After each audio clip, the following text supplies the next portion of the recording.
Goeiemôre. Jy luister na die 41ste oordeenking in die reeks, 'n paar maal om die son. Ons tema vanoggend is swem, snorkel en diepseeduik.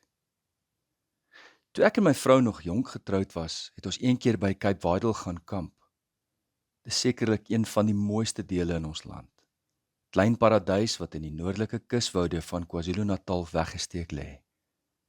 Wat die plek besonders maak, is onder andere 'n rotsbank wat skuins die see ingaan, sowel as 'n sandbank verder noord wat die groot branders breek.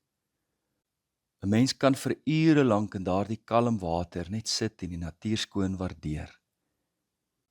'n Paar dae later het ons na St. Lucia toe gery en sommer op die ingewing van die oomblik vir ons elkeen 'n duikbril en snorkel gekoop. Terug by die strand het die Transvaalertjies weer halflyf diepte in die water ingestap, maar hierdie keer met ons koppe onder die water ingewaag. Wat op ons gewag het, sou ons nooit kon raai nie. Vir dae lank het ons in daardie water geswem, sonder om te weet watter wonderwêreld onder die oppervlak vir ons wag. Visse van verskillende groottes, in al die kleure van die reënboog, was skielik oral rondom ons. Terwyl ons langs die rotsbank afgesnorkel het, het 'n jong seeskilpad selfs 'n paar minute saam met ons geswem.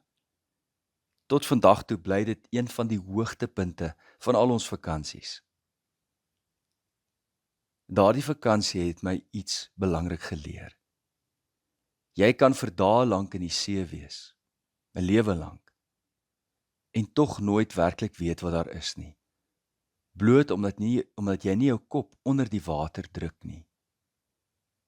Dit laat my wonder oor my lewe, ons lewens. Hoe maklik dit in ons lewens gebeur.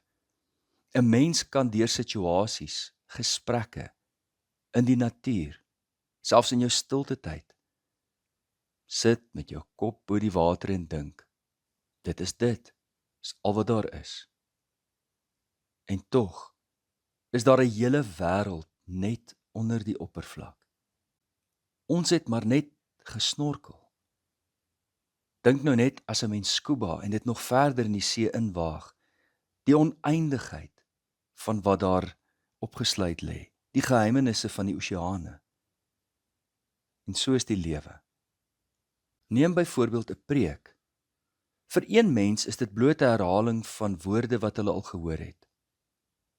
Maar vir iemand anders is dit 'n boodskap wat hulle hele lewe verander.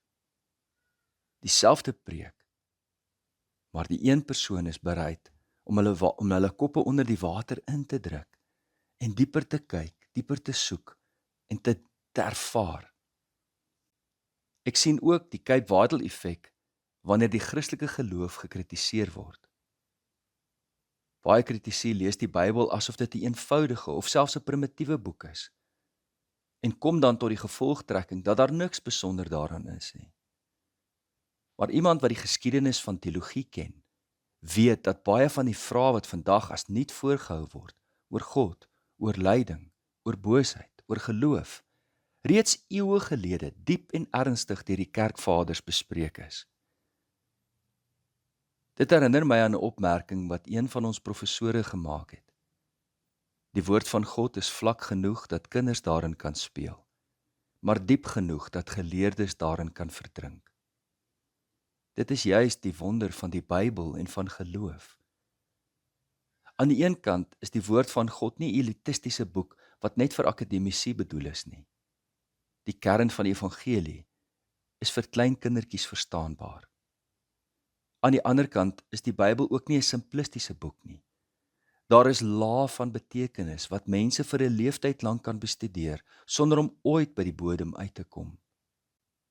Geloof is die bereidheid om jou kop onder die water in te druk. Party mense dink dat die see leeg is. Daar is niks verder om te sien nie. Maar hulle het nog nooit gesnorkel of gescuba nie.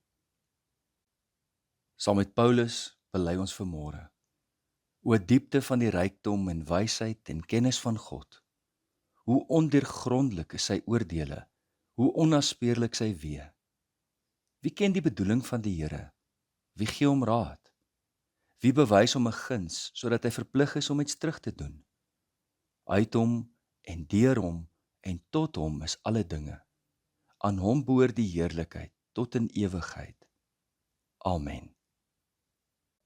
Ons gebed vanmôre kom uit Psalm 8.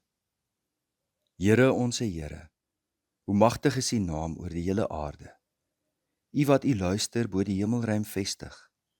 Deur die mond van kleuters en suigelinge het U mag gevestig. Vanweë U teenstanders, om vyande en wraakgierige stil te maak. Wanneer ek na U hemelruim kyk, die werk van U vingers, die maan en die sterre wat U gevestig het. Wat is 'n mens dan dat U aan hom dink? Die mensekind dat U aan hom aandag skenk. U het hom net minder as die hemelse wese gemaak. U het hom met eer en majesteit gekroon. U laat hom heers oor die werk van U hande. U het alles onder sy voete gestel. Al die kleinvee en beeste, ja, selfs die diere van die veld, die voëls van die hemel, die visse van die see wat verbytrek op hul roetes deur die oseane. Here ons Heer, hoe magtig is U naam oor die hele aarde. In Jesus naam. Amen. Liefde en 'n geseënde week vir elkeen.